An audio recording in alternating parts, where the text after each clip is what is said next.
बहुत ध्यान से सुनिएगा, धर्म के 10 लक्षण होते हैं।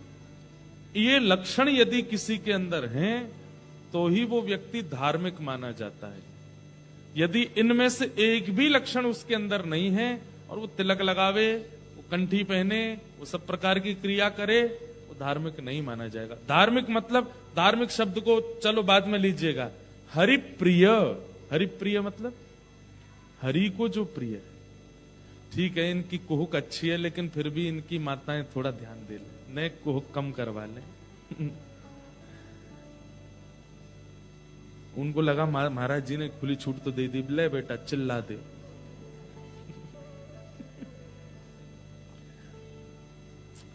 तो बहुत ध्यान से सुनिएगा, ये धार्मिक व्यक्ति के, और ऐसा कह दें कि हरिप्रिय, हरि को जो प्रिय हैं, उनके 10 लक्षण हैं। ये लक्षण यदि आपके अंदर हैं तो ही आप ठाकुर जी के प्रिय माने। देखो, ठाकुर जी सबके प्रिय हैं। नास्तिक व्यक्ति भी कम से कम ओ माय गॉड तो बोलता ही है। ठाकुर जी सबके प्रिय हैं, पर ठाकुर जी का प्रिय कौन है? जिसमें ये 10 लक्षण विद्यमान है, वो ठाकुर जी का प्रिय है। कुछ मत कीजिए, बस ये 10 स्वभाव अपने चित्त में लाना। और देखिए, 10 एक साथ नहीं आएंगे, ट्राई करो। 1 महीने में एक स्वभाव आना चाहिए, दूसरे महीने में फिर दूसरा स्वभाव आना चाहिए, तीसरे महीने में तीसरा आवे।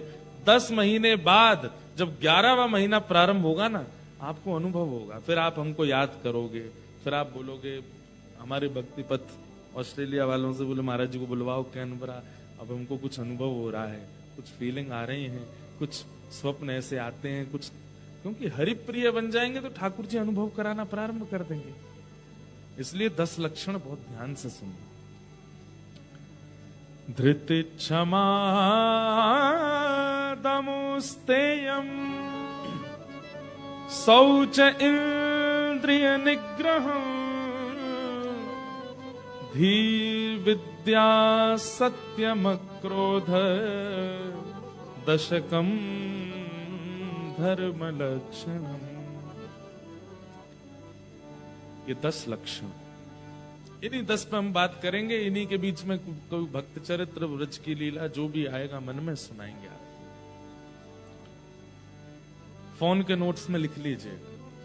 सबसे पहला लक्षण धृति, यानी कि धैर्य, सहनशीलता, जो कि दूर दूर तक नहीं है हमारे अंदर। पेशेंस, कितने इम्पेशेंस हैं हम लोग। किसी का पेशेंस लेवल चेक करना हो तो उसके अवगुण बता दो, उसको उसकी कमियां बता दो। कोई कितना भी बढ़िया व्यक्ति क्यों ना हो, ठीक है, पार्लियामेंट में उसकी पूंछ है, यहाँ के एमपी से उसकी जानकारी है, बड़े बड़े जो है ऑस्ट्रेलियन गवर्नमेंट के लोग उससे मिलते रहते हैं, उस पर इतना बड़ा बंगला है, गाड़ी है, सब कुछ है, सारे गुणों से युक्त व्यक्ति ऐसा दिखाएगा, मेरा तो बहुत सिस्टमेटिक जीवन जीता हूं, मैं सुबह 6 बजे उठ जाता हूं, उसके बाद मेडिटेशन करता हूं, योगा करता हूं, ध्यान करने के बाद में फिर मैं स्नान वगैरह करके फिर मैं सूप पीता हूं, ऐसे अल्प भोजन करता हूं, मिलेट्स खाता हूं, गेहूं तो मैं छूता ही नहीं हूं। कई लोग, मैं ऐसे मिलता हूं ना लोगों से, उसके बाद मेरा नियम है, मैं लेदर की चीजें नहीं पहनता, मैं कपड़े के वस्त्र वो चप्पल पहनता हूं, जूते पहनता हूं, आदि आदि सब कुछ बताएगा। इतना अपने आप को पेशेंस युक्त उसने बता दिया। आपको केवल उसका एक अवगुण उसकी पत्नी से पूछ लो, या उसके किसी मित्र वित्र से कहीं से उसका एक अवगुण पता, क्योंकि इस संसार में चाहे महाराज जी हो, चाहे विधाता हो, चाहे कोई भी हो, परमात्मा के अलावा ब्रह्मा से लेकर के चैंटी तक एक भी ऐसा नहीं है जिसमें कोई अवगुण ना हो। सबके अंदर अवगुण है। और जैसे ही व्यक्ति आपका अवगुण आपके सामने बताता है, तुरंत पेशेंस लेवल चेक हो जाता है, कैसा पेशेंस है। भैया बहुत अच्छी बात है, तुम सब कुछ है, लेकिन पता नहीं क्यों हमको तुम्हारे मुख से ना बड़ी चतुराई दिखते, चतुर हो तुम भीतर से, थोड़े चंट चालू से लगते हो हमको, स्पष्ट बोल। कई लोग होते हैं ना, हम तो जो होता मुंह पे बोल देते हैं।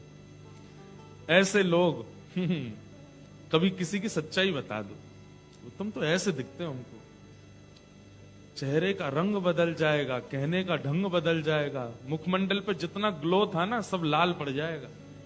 मेरी सच्चाई कैसे बता दी? पेशेंस का मतलब ये नहीं होता कि आप सह रहे हैं, कोई आपको सुना रहा है आप सह रहे हैं, भूख लग रही है भोजन नहीं मिल रहा आप सह रहे हैं।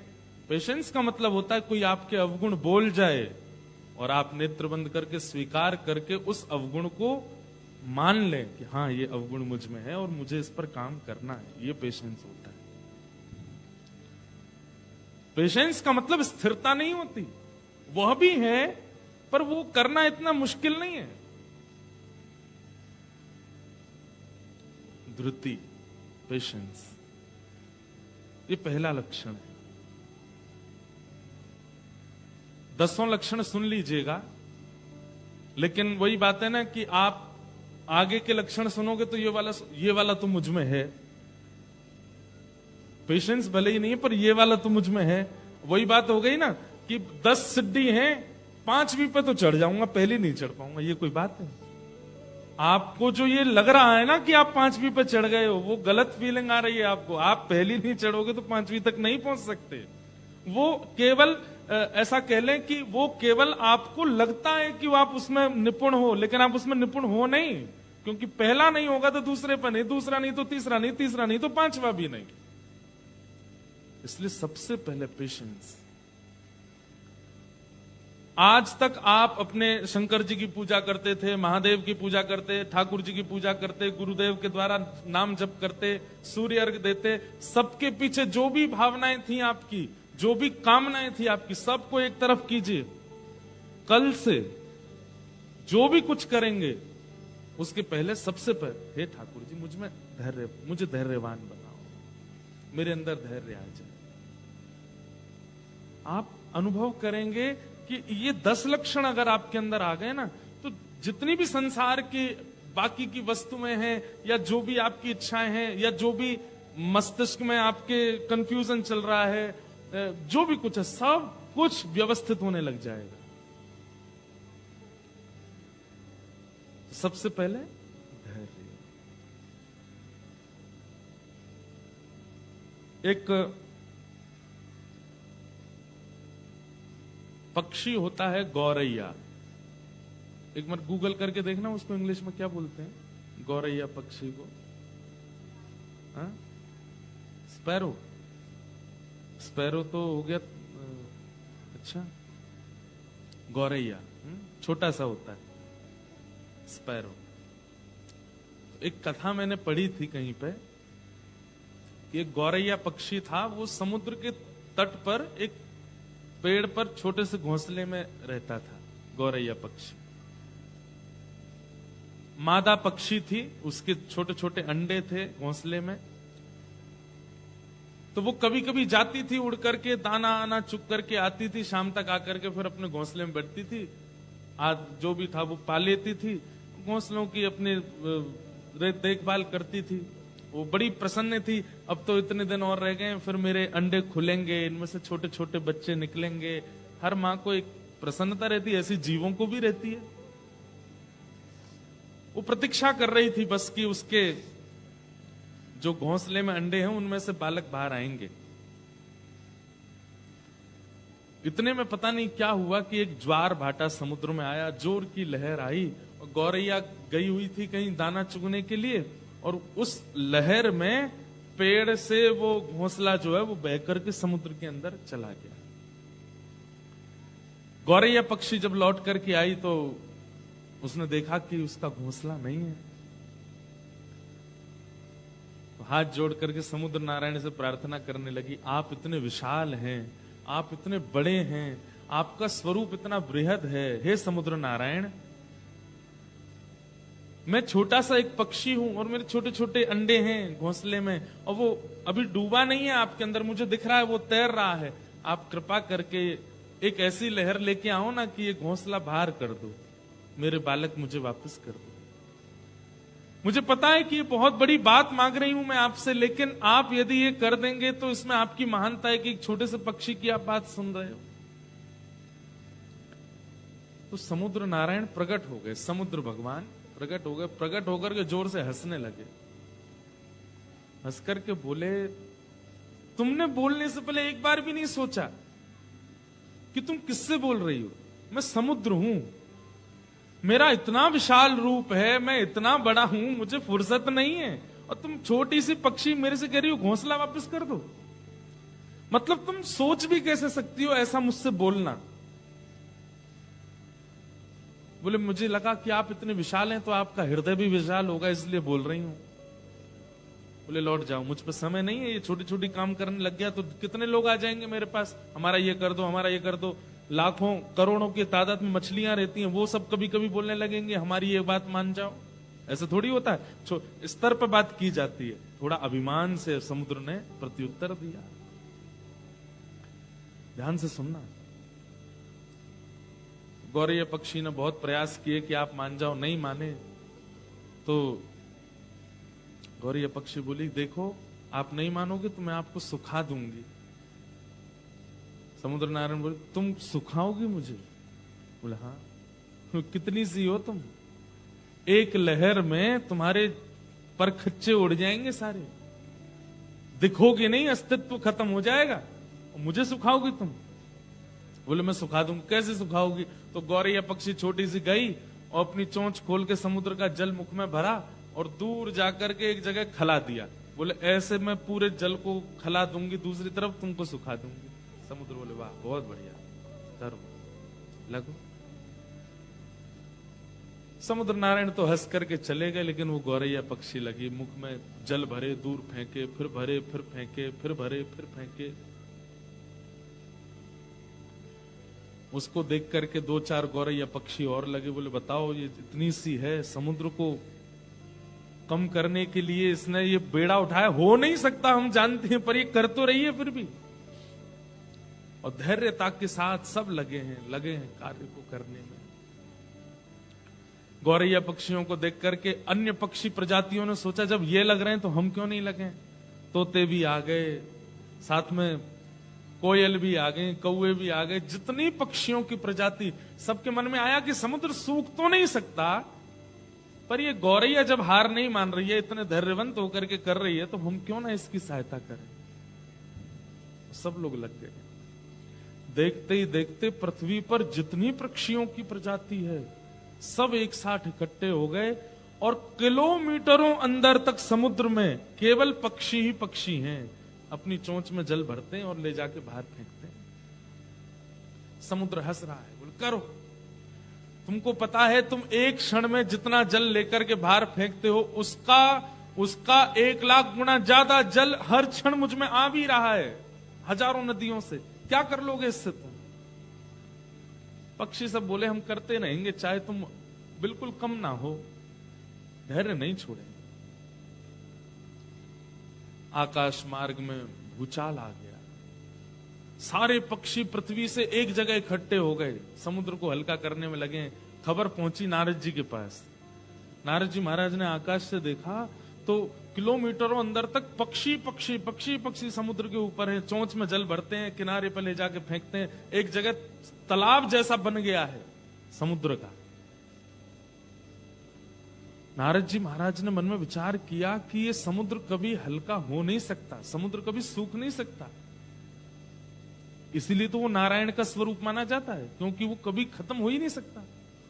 लेकिन इन पक्षियों का धैर्य देखो, इन पक्षियों की लगन देखो, इन पक्षियों का विश्वास देखो, ये लगे हैं करने में। लेकिन समुद्र का जो अभिमान है ये अच्छा नहीं है। अगर समुद्र को थोड़ा अनुभव हो जाए कि वो घट रहा है तो अच्छा हो जाएगा। तो नारद जी महाराज सीधे गए गरुण जी के पास, भगवान के वाहन गरुण। गरुण जी से जाकर के कहा, तुम्हारी प्रजाति के पक्षी सब लगे हैं समुद्र को हल्का करने में और तुम आराम से आनंद कर रहे हो।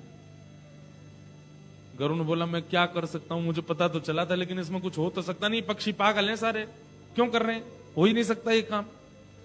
बोले, हो नहीं सकता, लेकिन तुम चाहो, मैं चाहूं, सब चाहें तो नहीं हो सकता, लेकिन जिनको तुम कमर पे बैठा के चलते हो वो चाह जाए तो सब हो सकता है। अपनी पक्षियों की एक बार पक्षधर बन जाओ, कह दो उनसे, और सुखाए ना समुद्र को, लेकिन समुद्र को अनुभव तो करा दें कि वो भी सूख सकता है। गरुण जी बोले ठीक है, मैं रात में जब ठाकुर जी शयन कर रहे थे, शयन करते हुए ठाकुर जी के चरण दबा रहे थे गरुण जी, और चरण दबाते दबाते दबाते दबाते गरुण जी ने अपने मन की बात कही। बात सुनकर के ठाकुर जी बोले मुझे दृश्य दिखाओ। जैसे दृश्य देखा ठाकुर जी बोले एक छोटे से गौरैया पक्षी के पीछे ये करोड़ों पक्षी लगे हैं समुद्र को सुखाने। बोले हाँ जी, और बोले घोंसले के लिए। घोंसला नहीं लौटाया समुद्र ने, हंस करके कह दिया छोटे छोटे लोगों की बात नहीं मानूंगा मैं। ठाकुर जी बोले ये तो अभिमान अच्छा नहीं है। बोले भगवान हम आपसे एक बात चाहते हैं, दुनिया का कोई भी व्यक्ति चाहे तो समुद्र नहीं सूख सकता, लेकिन आप चाह जाओ तो हो जाएगा। बोले समुद्र अगर सुखा दिया तो नूतन प्रलय हो जाएगा। बोले सुखाइए मत, पर समुद्र को अनुभव करा दीजिए कि वो भी सूख सकता है। ठाकुर जी बोले ठीक है। तुरंत भगवान ने अपने सुदर्शन चक्र को आज्ञा की, हे सुदर्शन नारायण 12 सूर्य 12 सूर्यों के समान तपायमान हो जाओ तुम, और जाकर के समुद्र के ऊपर द्रुत गति से दौड़ने लगो। तो एक तो सुदर्शन चक्र वो पहले ही महाज्वाला, सुदर्शन महाज्वाला, महाज्वाला है, अग्नि वहीं से प्रकट होती है भगवान के सुदर्शन से। और उनको भी ठाकुर जी ने कहा कि तुम 12 सूर्यों के समान, एक सूर्य का ताप नहीं सह पाते हम लोग। और आपके ऑस्ट्रेलिया में तो वैसे ही बताते हैं कि यहां ओजोन लेयर में कुछ है डिफेक्ट। ऐसे सूर्य का प्रकाश आता है कि लोगों को स्किन कैंसर हो जाता है, स्किन की बीमारी हो। मतलब अगर ओजोन लेयर नहीं हो तो सूर्य की डायरेक्ट रेज हम सहन भी नहीं कर सकते, जबकि करोड़ों किलोमीटर दूर है हमसे। ऐसे एक सूर्य की ताप नहीं सहन कर पाते, ऐसे 12 सूर्यों के समान तपायमान हो गए कौन? सुदर्शन जी। एक सूर्य तो आकाश में था, लेकिन तभी समुद्र नारायण ने देखा ये दूसरा सूर्य कहां से आ रहा है। और वो जैसे जैसे पृथ्वी के समीप आने लगा, द्रुत गति से सारा पानी उड़ने लगा आकाश की ओर, किनारे छोड़ने लगा समुद्र, धीरे धीरे भीतर जाने लगा, मछलियां मरने लगी। मतलब चंद सेकंडों में किलोमीटरों भीतर चला गया समुद्र। उसी समय समुद्र नारायण प्रकट हो गए, सुदर्शन भगवान से प्रार्थना की, बोल भगवान मुझे मत मारिए, आप क्या कर रहे हैं, प्रलय हो जाएगा। बोले तुमने अभिमान कैसे किया कि तुमको कोई सुखा नहीं सकता। बोले आपको किसने भेजा? बोले मुझे भगवान ने भेजा। बोले किसकी सहायता के लिए भेजा? बोले गौरैया की सहायता के लिए भेजा, तुमको सुखाने की आज्ञा की। अरे भगवान मुझे मत सुखाइए, आज्ञा कीजिए, आज के बाद ऐसा मान नहीं करूंगा, मुझे क्या सेवा करनी है। बोले घोंसला ले जा करके सप्रेम सहर्ष गौरैया को दे दो। वही विशाल समुद्र छोटे से घोंसले को लेकर के आए और गौरैया के चरणों में धर दिया। एक छोटी सी गौरैया के लिए समुद्र सूखने की स्थिति में आ गया। किसके प्रभाव से? केवल धैर्य, धैर्य की ताकत। बंधुओं, आज की तारीख में वही धैर्य शून्य के समान है हमारे चित्त में। जो व्यक्ति सहना सीख जाता है, सहनशील बन जाता है, धैर्यवंत हो जाता है, उसकी कार्य में भी लगन होगी, उसकी सफलता भी प्राप्त होगी। उसको जो आप देवी देवताओं के पास जा जा करके मांगते हैं, टोने टोटका कर करके मांगते हैं ना, वो सब आपको केवल धैर्य से प्राप्त हो जाएगा। लेकिन वही हम धारण नहीं करते। धैर्य धारण करो। धत्ते धैर्यम तु यो धीमन, श्रीमद् भागवत जी में आज्ञा करते हैं कि धैर्य धारण करो। तो हरिप्रिय यदि बनना है, तो हरिप्रिय बनने के लिए जो 10 लक्षण हैं, उनमें सबसे पहला लक्षण क्या है? धैर्य is equal to patience. Surdas ji महाराज भगवान के परम भक्त, जिनके अंदर सारे गुण हैं, लेकिन तब भी ठाकुर जी के सामने खड़े होकर के कहते हैं, मौसम कौन कुटिल खलका, मौसम कौन कुटिल खलकानी, मौसम कौन कुटिल खलकानी, मौसम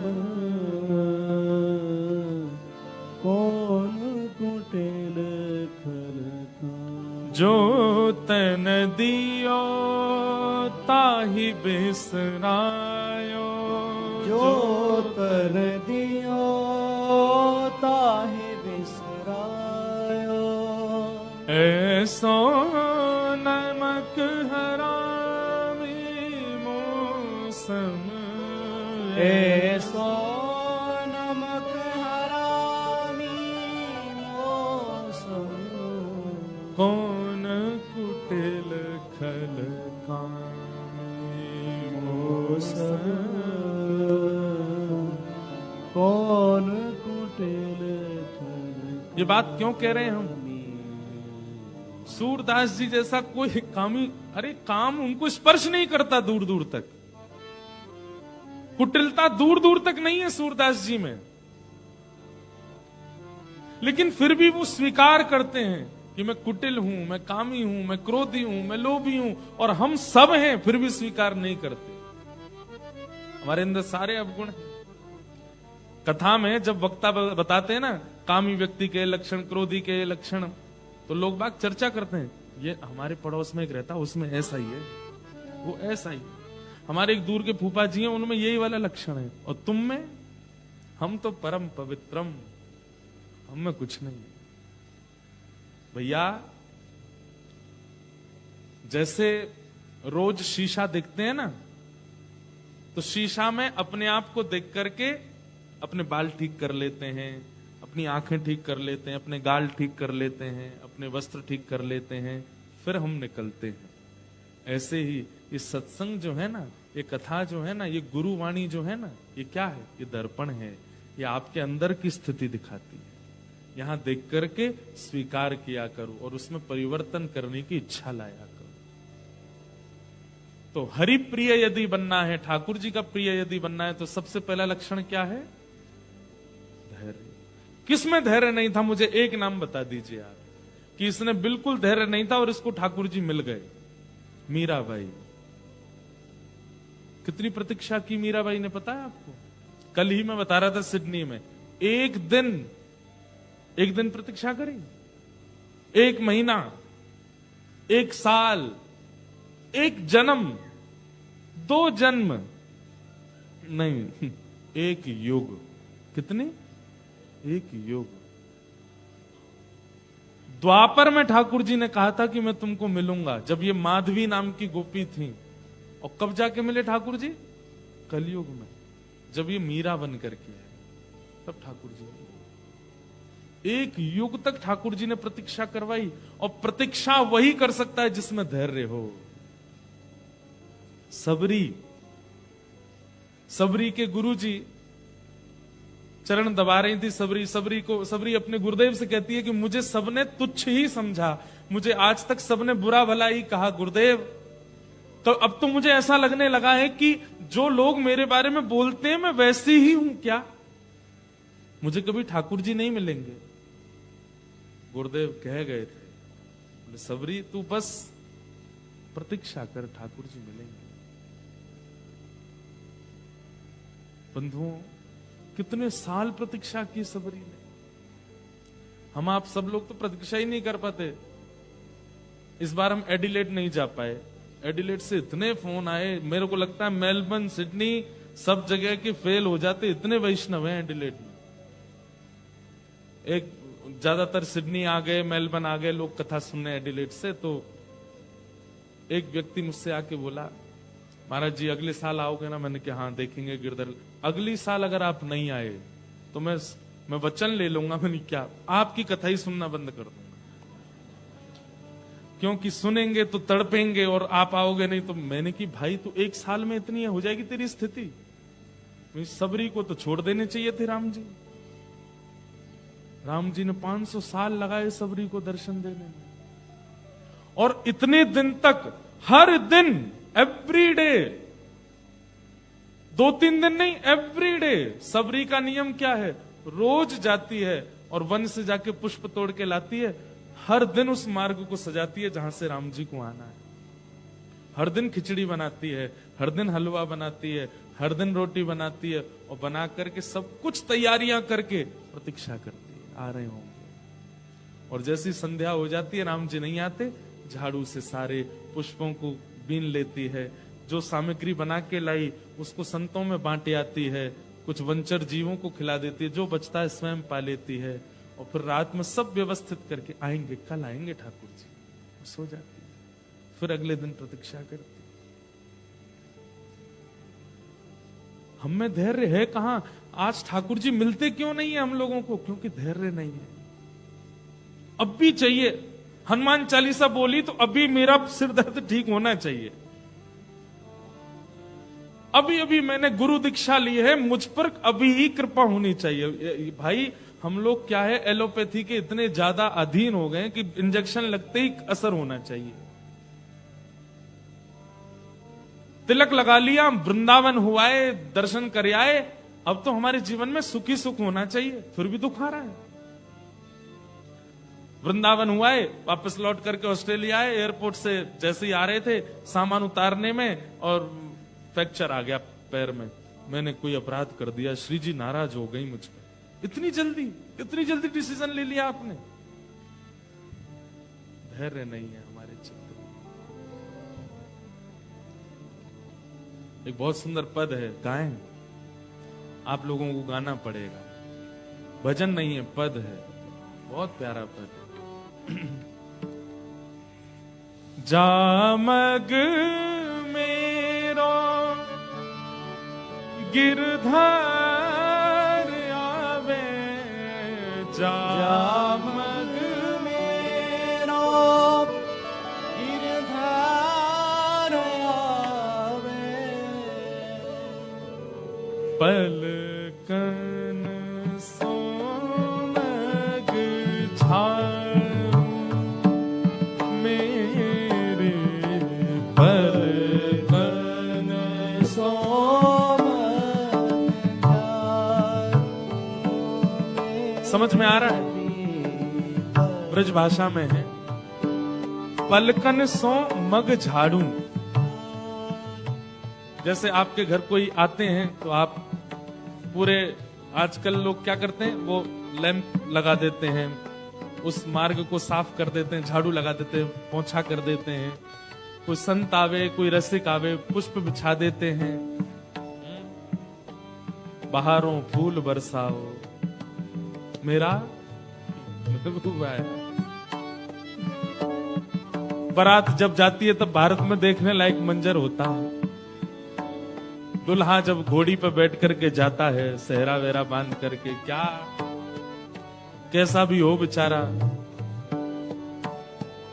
काना भेड़ा काला जैसा भी हो, लेकिन जब बारात निकलती है तो देखो क्या चारों तरफ लैंप चल रही हैं, वो क्या बोलते हैं, अनार दाने फूट रहे हैं। उसकी सालियां काले कलूटे जीजाजी के लिए गा रही हैं, खूब बढ़िया बढ़िया, अरे हमारे जीजाजी ऐसे हैं। अब कोई काला व्यक्ति बुरा नहीं मानना, हमारे ठाकुर जी कारे हैं, श्री कृष्ण भी तो कारे हैं। एक बात याद आई, जब रुक्मणी जी का ठाकुर जी से विवाह होना था ना, तो ठाकुर जी तो पहले हरण करके ले गए रुक्मणी जी को। तो रुक्मणी जी ने पहले ही बता दिया था ठाकुर जी को, जब बाद में सुलह हो गई कि नहीं हम बारात लेके आएंगे, विधिवत विवाह करेंगे, ये भागदौड़ करके विवाह नहीं होगा। तो रुक्मणी जी बोली, आप बारात लेके कौंडिन्यपुर आ तो जाइएगा, लेकिन कोई उम्मीद मत रखिएगा। क्यों? हमारे कौंडिन्यपुर में आपको कोई पसंद नहीं करता। ठाकुर जी से बोले, क्यों? बोले सब मुझे यही बोलते रहते हैं, बोले तुमने कैसे से ब्याह कर रही हो काला, दूसरी बात कहते हैं कैसे से ब्याह कर रही हो, 3 जगह से टेढ़ा। अरे भाई कम से कम सुंदर नहीं है तो सीधा साधा तो देख लो, हाथ पांव तो टेढ़े मेढ़े नहीं हो उसके, 3 जगह से टेढ़ा है, पैर भी टेढ़े, कमर भी टेढ़ी, सिर भी टेढ़े हैं नहीं ठाकुर जी, पर उनकी आदत है, खड़े ऐसे ही होते हैं वो। और अंतिम बात रुक्मणी जी कहती हैं, हमारे कौंडनपुर में ये भी कहते हैं कम से कम ये तो देख लेती कि माता पिता एक हों, जो 2 माता जी पिताजी इनके। मुकुट धर सांवरे लाला, 2 बापन के जाए, एक द्वारिका में बसे दूजे गोकुल राय। एक वसुदेव जी, एक नंद बाबा, एक देवकी मैया, यशोदा मैया। हमारे कौंडनपुर में ये भी कहते हैं कि कैसे से ब्याह कर रही हो, धरती पर नहीं रहता, राजाओं के डर के मारे समुद्र के बीच में नगरी बना के रहता द्वारिका। इसलिए आप उम्मीद मत करिएगा कि आपका बहुत स्वागत होगा कौंडनपुर में। आप अपनी तरफ से बढ़िया बारात लेके आना, पर वहां कोई उम्मीद मत रखिएगा। ठाकुर जी ने सारी बात सुनी, बोले ठीक है हम आ रहे हैं, आप जाओ। रुक्मणी जी वापस कौंडनपुर आ गई, ठाकुर जी बारात लेकर के गए। आज ठाकुर जी एक तो सुंदर हैं ही, अब जिसने नहीं देखा वो बोलता है कि काले हैं, टेढ़े हैं, ऐसे जो देख लेता है फिर वो उन्हीं के गुण गाता है। तो ठाकुर जी आज एक तो हैं सुंदर, ऊपर से दुल्हा बन के गए, सहरा वेरा पहन के गए, तो फिर भी रुक्मणी जी की माता जी ने 2-4 माताओं से कहा, अब देखो अच्छा नहीं लगता, जमाई आ रहे हैं, द्वार पर खड़ी हो जाओ, थोड़ा क्या बोलते हैं उसको जो करते हैं दुल्हा का, नेमचार क्या बोलते हैं उसको, नेकचार वगैरह कुछ करते हैं ना, स्वागत।